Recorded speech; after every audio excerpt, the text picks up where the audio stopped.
everyone. నేను doctor Ramya ENT and head and neck surgeon JIPMER and ఇవాళ discuss చేసుకోబోతున్న topic ear pains ఎలాంటి రకాలు, అన్ని ఇయర్ పెయిన్స్ ఒకటేనా, ఆర్ ఎలాగ ట్రీట్ చేయొచ్చు ఇయర్ పెయిన్స్, ఎమర్జెన్సీ టైంలో వచ్చినప్పుడు ఇయర్ పెయిన్ని ఎలా కంట్రోల్ చేసుకోవచ్చు. సో నార్మల్గా ఎవరైనా ఇయర్ పెయిన్ వచ్చినప్పుడు దీనివల్లే కాజ్ అవుతుంది ఇయర్ పెయిన్ అనుకుంటాం, కానీ ఒక కాజ్ వల్ల కాదు ఇయర్ పెయిన్ వచ్చింది, మల్టిపుల్ కాజెస్ వల్ల ఇయర్ పెయిన్ వస్తుంది. సో ఒకవేళ ఇయర్ తీసుకునేటట్టయితే ఫస్ట్ థింగ్ ఏంటంటే ఇయర్ని 3 పార్ట్స్ కింద డివైడ్ చేస్తారు. కన్నబేరి ముందున్న పార్ట్ ఏంటంటే చెవు, కన్నబేరి ముందున్న పార్ట్ ఏంటంటే ఆటైటిస్ ఎక్స్టర్నా అంటారు. అదే కన్నబేరి నరాలు అంటే బుర్రకి వెళ్ళే నరాలతో కనెక్షన్ ఉండి ఈ మధ్యలో గ్యాప్ని ఏమంటారంటే ఆటైటిస్ మీడియా అంటారు. అదే నరాలు బ్రెయిన్కి కనెక్ట్ చేసే పార్ట్ని ఏమంటారంటే ఆటైటిస్ ఇంటర్నా అంటారు.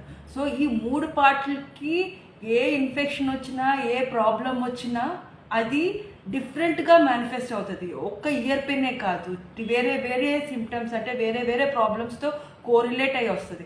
సో అన్ని ఇయర్ పెయిన్స్ ఒకటి కాదు. సో ఇప్పుడు నార్మల్గా చెప్పుకుంటే ఒక్కొక్కటిలా చెప్పుకుంటే ఫస్ట్ బయట ఉండే పార్ట్ ఏంటంటే చెవు.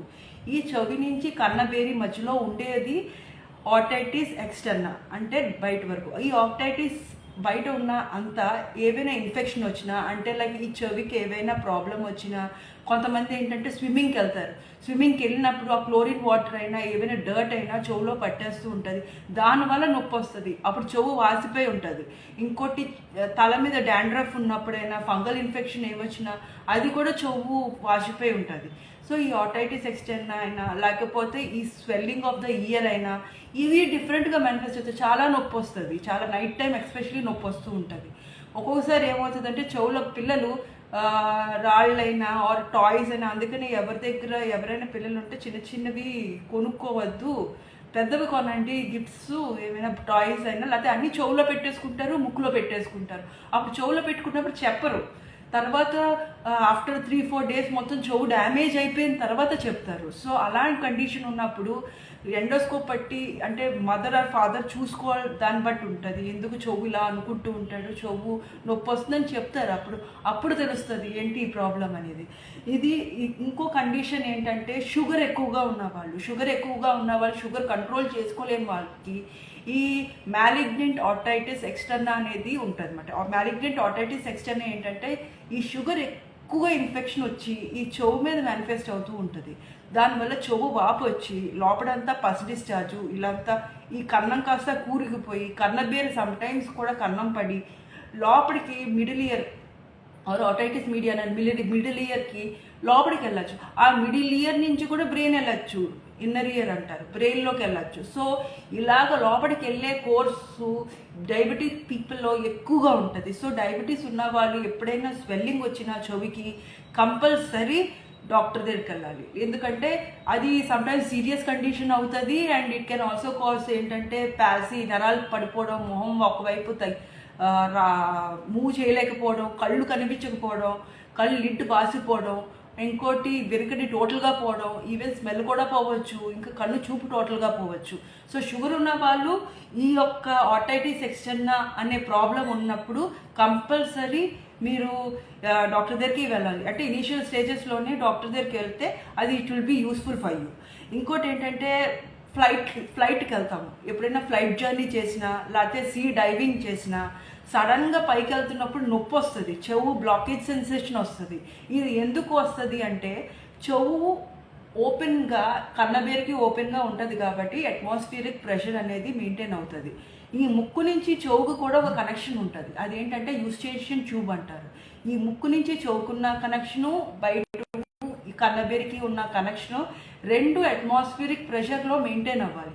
ఒకవేళ ఏమైనా జలుబు చేసినా ముక్కు బ్లాక్ అయిపోతుంది, ఆ కన్నం క్లోజ్ అయిపోతుంది. అప్పుడు నెగిటివ్ ప్రెషర్ అయినా అవ్వచ్చు, మనం బ్లో చేస్తున్నప్పుడు ముక్కు పాజిటివ్ ప్రెషర్ అయినా అయిపోవచ్చు.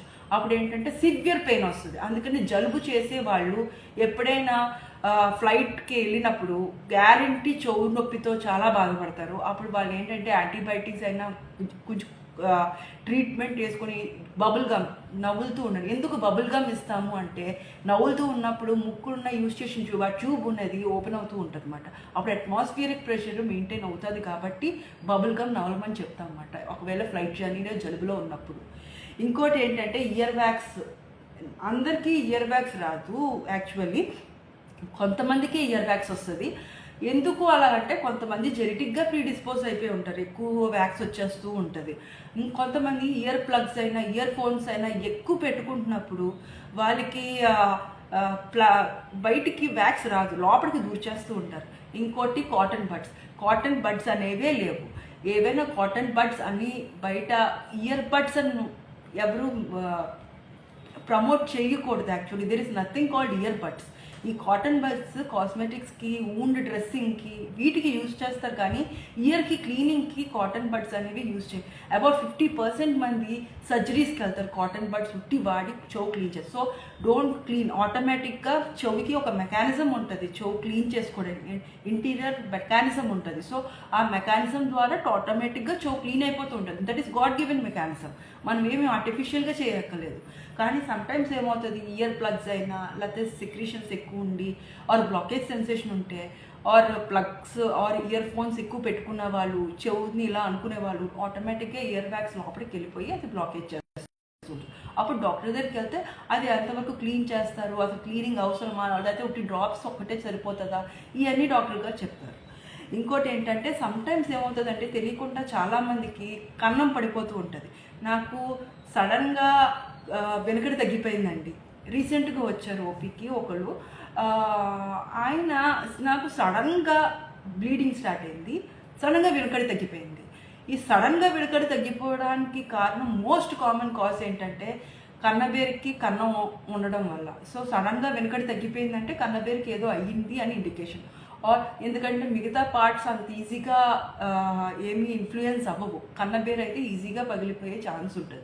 సో సడన్గా వెనుకడి తగ్గిపోయిందంటే మీకు కన్నబేరుకి ఏదో అయ్యింది అనేది most common indication. So doctor దగ్గరికి వెళ్ళి చూస్తే షీ విల్ సీ ఏంటంటే ఎండోస్కోప్ పెట్టి కన్నబేరుకి కన్నం ఉంది. ఎందుకు ఎండోస్కోప్ పెట్టాలి అంటే కన్నబేరు ఇంతే ఉంటుంది, అంత క్లియర్గా చిన్న కన్నం కూడా కనబడాలంటే కెమెరా పెట్టాల్సిన అవసరం ఉంది. ఎందుకంటే అంత చిన్న కన్నాలు ఇంతే ఉన్న స్ట్రక్చర్లో ఇంకా చిన్న కన్నాలు కనబడాలి అంటే ఎండోస్కోప్ చేయాల్సిన అవసరం ఉంది. అండ్ ఇంకోటి సైనస్ ఇన్ఫెక్షన్, ముక్కు ఇన్ఫెక్షన్ వల్ల కూడా ఇయర్ పెయిన్ రావచ్చా అంటే రావచ్చు. ఎందుకంటే ముక్కు నుంచి చెవుకి కనెక్షన్ ఉన్నది అనేది ఫస్ట్ ఇందాకే అనుకున్నాం. ముక్కు నుంచి చెవుకి యూస్టేషన్ ట్యూబ్ అని, మరి దాని నుంచి కూడా ఇన్ఫెక్షన్ వెళ్ళొచ్చు కదా చెవుకి. సో అలాగే ఇన్ఫెక్షన్ వెళ్ళి చెవుకి ఇన్ఫెక్షన్ తెచ్చి, అంటే మిడిల్ ఇయర్ మనం ఇందాక మాట్లాడుకున్న external ear, middle ear, internal ear. So middle ఇయర్ని ఇన్ఫెక్ట్ చేసినప్పుడు గ్యారంటీ నొప్పి వస్తుంది. సో సైనస్ ఇన్ఫెక్షన్స్ ఉన్నా కూడా, ముక్కు ఇన్ఫెక్షన్స్ ఉన్నా కూడా చెవి నొప్పి వచ్చే ఛాన్సెస్ హై రేట్లో ఉంటాయి. ఇంకోటి ఏంటంటే ఒక్కోసారి పన్ను నొప్పి వస్తూ ఉంటుంది, సర్జరీ చేసుకున్నారు పన్ను నొప్పి వచ్చినప్పుడు కూడా ఇయర్ పెయిన్ వస్తుంది. ఎందుకంటే నాకు పన్నుకి చెవుకి ఏంటి రిలేషను అంటే ఈ పన్నుకి సప్లై చేసే నర్వ్ ఇలా వెళ్తుంది, గ్లోసోఫెరిన్ నర్వ్ ఇలా వెళ్ళినప్పుడు ఇది 2 పార్ట్స్ కింద చీలి ఇలా సప్లై చేసినప్పుడు ఇక్కడ నొప్పి వస్తుంది, ఇక్కడ చెవు నొప్పి వస్తుంది. కానీ సప్లై ఎక్కడి నుంచి స్టార్ట్ అవుతుంది, పెయిన్ ఇక్కడి నుంచే స్టార్ట్ అవుతుంది. కానీ సప్లై చేసే నర్వ్ 2 ఇటు సైడ్ వెళ్తున్నాయి కాబట్టి ఈ చెవి నొప్పితో పాటు పన్ను నొప్పి కూడా. సో పన్ను నొప్పి వచ్చినా, పన్ను ఇన్ఫెక్షన్ వచ్చినా కూడా చెవి నొప్పి వచ్చే ఛాన్సెస్ ఉంటుంది. ఇంకోటి ఏంటంటే ఇది మోస్ట్ కామన్గా కనిపిస్తుందండి ఇప్పుడు, టెంపరోమాండిబులర్ జాయింట్ సిండ్రోమ్ అంటే ఏంటంటే ఎస్పెషలీ విటమిన్ డి డెఫిషియన్సీ ఉన్న వాళ్ళకి ఇప్పుడు ఈజీగా జాయింట్ అరిగిపోతుంది. ఇక్కడ జాయింట్ అంటే ఉంటుంది అన్నమాట, ఈ దవడకి చెవికి మధ్యన జాయింట్ ఉంటుంది. ఇది టెంపరోమాండిబులర్ జాయింట్, ఇది మ్యాండిబుల్ అంటాము, ఇది టెంపరల్ బోన్ అంటాము. ఈ రెండింటి మధ్యన ఉండే జాయింట్ పేరు టెంపరోమాండిబులర్ జాయింట్. ఈ జాయింట్కి ఆర్థరైటిస్ రావు. ఇప్పుడు కాళ్ళకు ముడుకులకి ఎలాగా మనకి ఆ కాళ్ళు అరిగిపోతున్నాయి అలా అంటారు, ఇక్కడ కూడా అరగచ్చు, సేమ్ జాయింటే కాబట్టి అరుగుతూ ఉంటుంది. సో ఎక్కువగా ఎముకు వీక్ అయిపోతున్నప్పుడు, లైక్ విటమిన్ డి వీక్ అయిపోతున్నప్పుడు మనం మోస్ట్ కామన్గా అందరినీ 6 months ఒకసారి అయినా విటమిన్ డి చేసుకోమని చెప్తాం. ఎందుకంటే ఎముకలు ఈజీగా వీక్ అయిపోయి ఆర్థరైటిస్ అయినా ఏవైనా లేకపోతే ఈ జాయింట్ అయినా అరిగిపోయే ఛాన్సెస్ ఉంటాయి. కానీ ఏవైనా గట్టి వస్తువులు, ఏవైనా బోన్స్ తిన్నా, గట్టి వస్తువులు తిన్నా వెంటనే ఇక్కడ నొప్పి వచ్చేస్తుంది. సో ఇక్కడ నొప్పి వచ్చినప్పుడు ఇక్కడ నొప్పి వస్తుంది, కానీ లోపలికి వచ్చిన ఫీలింగ్ వస్తుంది. జాయింట్ ముందు ఉంటుంది, చెవికి ముందు ఉంటుంది, కానీ లోపలికి వచ్చే ఫీలింగ్ ఉంటుంది. సో తెలియక అది చెవి నొప్పి అని వస్తారనమాట. కానీ చెవి నొప్పి కాదు, ఇక్కడ జాయింట్ ఇక్కడ దీంతో పాటు ఉండే సిమ్టమ్స్ ఏంటంటే నవలలేకపోతూ ఉంటారు. సో ఈ నవలలేకపోవడం వల్ల జాయింట్ నొప్పి ఏమైనా కాజెస్ ఏమైనా ఉన్నాయంటే vitamin D first compulsory. So ఇన్ని కాజెస్ వల్ల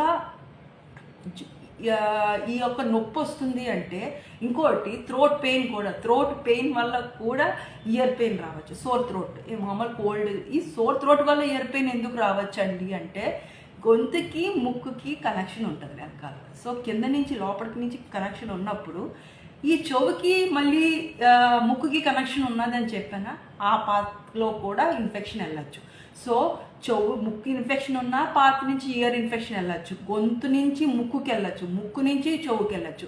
సో ఇయర్ ఇన్ఫెక్షన్స్ ఏవైనా ఉన్నాయంటే ఎప్పుడు ముక్కుని చెక్ చేస్తాం, గొంతుని చెక్ చేస్తాం, చెవిని చెక్ చేస్తాం. ఒక్క చెవునే చెక్ చేయం. ఎందుకంటే పాత్వేస్, ఇన్ఫెక్షన్ పాత్వేస్ ఇక్కడి నుంచైనా వెళ్ళచ్చు, ఇక్కడి నుంచైనా వెళ్ళచ్చు, ఇక్కడి నుంచైనా వెళ్ళచ్చు. సో ఇవన్నీ basic common causes of ear pain అన్నమాట. సో మీకు ఎప్పుడైనా ఇయర్ పెయిన్ వచ్చింది అంటే ఆన్ కౌంటర్ మెడికేషన్ ఏమైనా డ్రాప్స్ ఏమైనా ఇచ్చేస్తే చెవులో వేసుకోకండి. ఎందుకు అంటే అసలు ఏ నొప్పి ఏ ఇన్ఫెక్షన్ వల్ల వచ్చిందో తెలియకుండా డ్రాప్స్ వేసారంటే ఒకవేళ మీకు చెవు నుంచి పస్ వచ్చినప్పుడు డీవాక్స్ అయినా ఆర్ వ్యాక్స్ డ్రాప్స్ ఏమైనా వేస్తే ఎక్కువగా పస్ వచ్చేస్తుంది, ఇంకా కన్నం పడిపోయే ఛాన్స్ ఉంటుంది. అదే వ్యాక్స్లో వ్యాక్స్ ఇచ్చినా ఓకే, కానీ చెవులో ఇంత చిన్న కన్నాన్ని చూడకుండా ఎన్నో హండ్రెడ్స్ ఆఫ్ మెడిసిన్స్ ఉంటాయి ఇయర్ డ్రాప్స్. సో మెడికల్ షాప్కి వెళ్ళి నాకు చెవు నొప్పి వస్తుంది అని డ్రాప్స్ వేసుకోవడం అనేది కరెక్ట్ కానే కాదు. ఎగ్జామినేషన్ చేయాలి. ఎందుకంటే కళ్ళు, ముక్కు, చెవి ఇవన్నీ సెన్సరీ. ఏంటంటే కళ్ళు పోతే మళ్ళీ చూడలేము, ముక్కు పోతే మరి స్మెల్ చూడలేం, చెవు పోతే విరకడిపోదు. ఇవన్నీ సెన్సరీ నర్వస్ సిస్టమ్ కాబట్టి కొంచెం జాగ్రత్తగా చూసుకోవాలి. అలాగే ఆన్ కౌంటర్ మెడికేషన్ నాకు చెవు నొప్పి వస్తుందని మెడికల్ షాప్కి వెళ్ళి డ్రాప్స్ అలాంటివి వేసుకోండి. అలాగా చేసిన వాళ్ళకి చాలామందికి కన్నాలు పడిపోయి అది నేను చూశాను కూడా, ఆపరేషన్కి వెళ్ళిన వాళ్ళు కూడా ఉన్నారు. అండ్ ఇంకోటి ఇయర్ కెనాల్ ఇరిగేషన్. ఒక్కొక్కసారి ఏంటంటే ఫ్యూ పీపుల్ నాకు చెవులో డస్ట్ ఉంది, నా చెవు బ్లాకేజ్ అయిన సెన్సేషన్ ఉంది, నాకు వాష్ చేయండి వాటర్తో. అందరికీ వాష్ చేయమండి అది. ఎందుకంటే పస్ వచ్చినా ఒకవేళ కన్నం పడినా అలా వాష్ చేస్తే ఇంకా మీకు బ్యాడ్ చేసినట్టు, ఎక్స్టర్నల్ ఇయర్ నుంచి మిడిల్ ఇయర్కి ఇన్ఫెక్షన్ నేను పంపించేస్తున్నట్టు, ముక్కు కూడా పంపించినట్టు. సో అన్నిటికీ వాషింగ్ అనేది మార్గం కాదు. ఒకవేళ వ్యాక్స్ ఉన్నది అంటే అప్పుడు సెలైన్ ఇరిగేషన్ చేస్తాం తప్ప ప్రతిదానికి వాష్ మాత్రం చేయకూడదు అలాగా. అండ్ ఇంకోటి ఏంటంటే ప్రతి వాళ్ళకి సక్షన్ కూడా పెట్టాం. ఫస్ట్ ఏంటంటే ఇన్ఫెక్షన్ ఉందా లేదా అని చూసి, ఒకవేళ ఇన్ఫెక్షన్ తగ్గదు, ఎందుకంటే డ్రాప్స్తోనే మోస్ట్ ఆఫ్ ది బయటకు వచ్చేస్తూ ఉంటుంది, అప్పుడు ఇంకా రాలేదంటేనే సక్షన్ పెడతాం. కాబట్టి బయట నుంచి మేము లోపల సక్షన్ పెట్టినప్పుడు బయట నుంచి ఇన్ఫెక్షన్స్ లోపలికి వచ్చే ఛాన్సెస్ ఎక్కువ ఉంటాయి కాబట్టి మ్యాక్సిమం అది మేము పెట్టాం. ఇంకోటి ఏంటంటే సోప్ అండ్ షాంపూలు కూడా చెవులో ఉండిపోయే ఛాన్సెస్ ఉంటాయి. కొంతమందికి ఏంటంటే డర్మటైటిస్, కాంటాక్ట్ డర్మటైటిస్ అంటారు. ఈ కాంటాక్ట్ డర్మటైటిస్ అనేది ఫేస్ మీదైనా రావచ్చు, బాడీ మీదైనా రావచ్చు, ఈవెన్ స్కిన్, ఇయర్లో స్కిన్ కూడా స్కిన్నే కాబట్టి ఈ కొంతమంది ఈ కాంపౌండ్స్ ఆఫ్ సోప్స్, కాస్మెటిక్స్ ఇవి పడవు, దాంట్లో ఎలర్జీస్ ఉంటాయి. సో చెవులో షాంపూ ఉండిపోయినా కూడా వస్తాయి. సో లోపలికి లోపల రుద్దేసుకొని సోప్ని లోపలికి పెట్టుకుంటే లోపల సోప్ ఉండిపోయి కూడా ఇరిటేషన్ చేసే ఛాన్సెస్ ఉంటాయి. అలాగని దాన్ని కాటన్ బడ్స్తో మాత్రం తిప్పకండి. దానివల్ల కూడా ఆటోమేటిక్గా చెవుకి హీలింగ్ పర్పస్ ఆటోమేటిక్గా దేవుడిచ్చింది. సో ఆటోమేటిక్గా బయటకు వచ్చేస్తుంది. సో మీరు ఏవైనా చేయాలి అనుకుంటే లోపలికి వెళ్లకుండా చూసుకోండి. బయట నుంచి ఏమీ లోపలికి మాత్రం పెట్టకండి. డాక్టర్ పెట్టడం తప్ప మీరు చెవులో ఏమీ పెట్టకూడదు. ఈవెన్ కాటన్ బడ్స్ కూడా కాటన్ బడ్స్ కూడా పెట్టకూడదు. కాటన్ బడ్స్ అనేవి ఇయర్ బడ్స్ కావు, అలాంటివి లేనే లేదు. ఇంకోటి, ఒకవేళ మీకు సడన్గా అర్ధరాత్రి పూట నొప్పి వచ్చింది అనుకోండి, అప్పుడు ఏం చేయాలి? అర్ధరాత్రి పూట main most common calls night 11 o'clock అయినా 12 o'clock అయినా కాల్స్ వచ్చేవి ఏమైనా ఉంటే చెవు నొప్పికే వస్తాయి. ఎందుకు వస్తాయి? ఎస్పెషల్లీ ఈ మాన్సూన్ సీజన్లో ఎక్కువ వస్తాయి. ఎందుకంటే ఇందాక ప్రెషర్, ఆల్టిట్యూడ్ వల్ల వచ్చే నొప్పి అని చెప్పాను. ఇప్పుడు కోల్డ్ సీజన్ కాబట్టి వీటి వల్ల ఎక్కువ నొప్పి వచ్చే ఛాన్సెస్ ఉంది. ప్రెషర్ డిఫరెన్స్ వల్ల, ఇందాక చెప్పింది ప్రెషర్ డిఫరెన్స్ వల్ల, అండ్ ముక్కు బ్లాకేజ్, ఎందుకంటే ఇన్ఫెక్షన్ ఇక్కడి నుంచి కూడా వెళ్ళచ్చు. సో రాత్రిపూటలే ఎక్కువ వస్తుంది ఈ ముక్కు నుంచి వచ్చే ఇన్ఫెక్షన్స్ అయినా. ఇది ఎందుకు వస్తుంది అంటే మనం స్ట్రైట్గా ఉన్నప్పుడు బ్లడ్ అంతా లెగ్లోకి వెళ్ళిపోతుంది. అదే పడుకుంటున్నప్పుడు మొత్తం బ్లడ్ అంతా ఫేస్లోకి వెళ్ళిపోతుంది. ఫేస్లోకి వెళ్ళినప్పుడు ఈ యూస్టేషన్ ట్యూబ్ అనేది ఇదంతా బ్లడ్ ఎక్కువ అక్యూములేట్ చేసేసి అది నారో చేసేస్తుంది. అప్పుడు అట్మాస్ఫియరిక్ ప్రెషర్ అనేది చేంజ్ అయిపోతుంది అనమాట అక్కడ.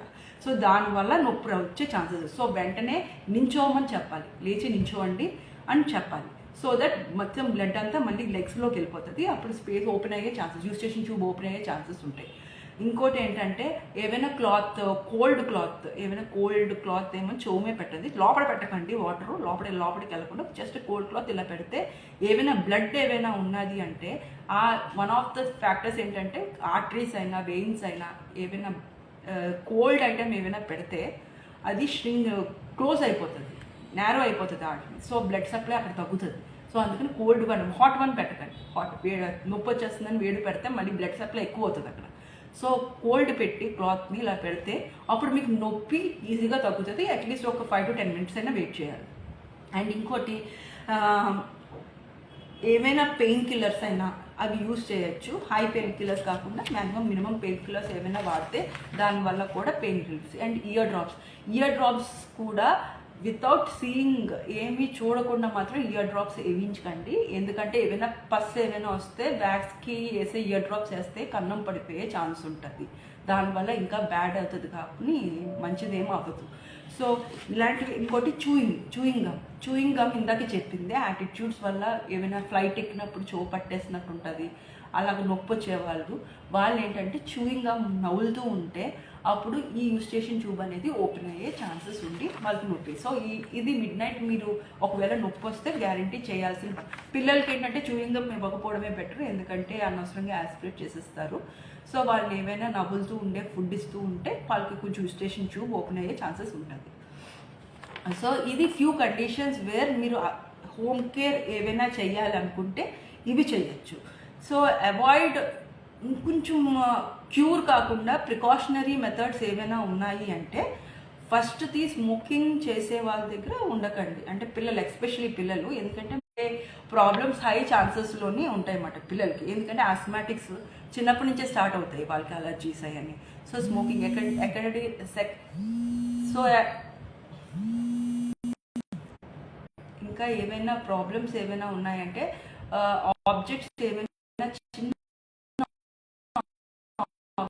ఏమైనా ఉంటే అవి పిల్లల నుంచి దూరంగా ఉంచండి. ఇంకోటి ఏమైనా స్నానం చేసినప్పుడు డ్రైగా ఉంచండి, స్కిన్ని డ్రైగా ఉంచితే అప్పుడు బెటర్గా ఉంటుంది. సో ఇవి కొన్ని various ways of maintaining the various issues అన్నమాట, లైక్ ఇయర్. అండ్ ఫైనల్గా చెప్పేది ఏంటంటే ఏవేమి అంటే year pains compulsory mandatory to go. ఏంటంటే ఎమర్జెన్సీ తీసుకోవాల్సిన ఏంటేంటి ఉన్నాయి అంటే ఫీవర్ వచ్చేస్తుంది, ఇయర్ పెయిన్ ట్రీట్మెంట్తో కూడా ఇలాంటి కన్వెన్షనల్ ట్రీట్మెంట్తో కూడా తగ్గట్లేదు. సో కంపల్సరీ డాక్టర్ దగ్గరికి వెళ్ళాలి. ఇంకోటి ఫేస్ ప్యాల్సీ, ఏమైనా జా వంక ఇలా అయిపోతూ ఉంటుంది ఫేస్, అలా ఉన్న వాళ్ళు కూడా కంపల్సరీ వెళ్ళాలి డాక్టర్ దగ్గరికి. అండ్ ఇంకోటి ఏంటంటే సివియర్ పెయిన్ ఎంత చేసినా తగ్గట్లేదు, పస్ కాన్స్టెంట్ రక్తం వస్తుంది, ఇలాంటి కండిషన్స్లో ఉన్నప్పుడు కంపల్సరీ డాక్టర్ దగ్గరికి విజిట్ చేయండి. సో ఇవన్నీ ఇదంతా ఎందుకు చెప్పాము అంటే అన్ని ఇయర్ పెయిన్స్ ఒకటి కాదు, different year pains different ways కింద మేనిఫెస్ట్ అవుతుంది. సో ఆన్ కౌంటర్ మెడికేషన్స్ కాకుండా ఎస్పెషల్లీ ఇయర్ చూసుకుంటున్నప్పుడు కంపల్సరీ మీరు ఫర్ షూర్ మీరు డాక్టర్ని కన్సల్టేట్ చేస్తే వాళ్ళు ఏ టైప్ ఆఫ్ ఎక్స్టర్నల్ ఇయరా, మిడిల్ ఇయరా ఆర్ ఇంటర్నల్ ఇయరా, ఏ ఇయర్ అనేది వాళ్ళు ఇవాల్యుయేట్ చేసి వాళ్ళు చెప్తూ ఉంటారు. సో దాని ప్రకారం ట్రీట్మెంట్ ఉంటుంది, కానీ ఆల్ ఇయర్ పెయిన్స్కి ఒకే ట్రీట్మెంట్ కాదు. ఎందుకంటే వేరే సిమ్టమ్స్ కూడా ఒకవేళ ఎక్స్టర్నల్ ఇయర్ ప్రాబ్లం అయితే బయటే స్వెల్లింగ్ కనిపిస్తుంది, కన్నబేరు ఇన్ఫెక్షన్ కనిపిస్తుంది. ఇంటర్నల్ ఇయర్ అయితే కనిపించదు, బయటకు అంత ఈజీగా కనిపించదు, వేరే టెస్టులు చేస్తాం. అదే ఇన్నర్ ఇయర్ అయితే బ్రెయిన్కి కనెక్ట్ చేసే నర్వ్స్ ఏవైనా ఎఫెక్ట్ అయితే ఒక్కోసారి ఫేస్ వంకర తిరిగిపోయే ఛాన్సెస్ ఉంటాయి, ఆర్ కన్ఫ్యూషన్, ఆర్ కళ్ళు తిరుగుతున్నవి. ఇవన్నీ సిమ్టమ్స్ ఒక్కొక్క పార్ట్కి ఒక్కొక్కటి ఉంటుంది కాబట్టి అన్నీ కోరిలేట్ చేసిన తర్వాతే ట్రీట్మెంట్ ఇస్తాం. ఐ హోప్ ఏవైనా క్వశ్చన్స్ ఏవైనా ఉంటే యూ కెన్ కామెంట్ చేయండి, నేను ఆన్సర్ ఇస్తాను. ఏవైనా డౌట్స్ ఉన్నా కూడా you can comment. And next మీకు ఏవైనా further request of telling the topics ఏవైనా ఉన్నాయంటే మీరు కామెంట్ బాక్స్లో పెట్టచ్చు. We will come again with new topics and we will cover new topics of what needed. So I hope this session is fruitful for you and see you again. Dr. Ramya, ENT and Head and Neck Surgeon, JIPMER.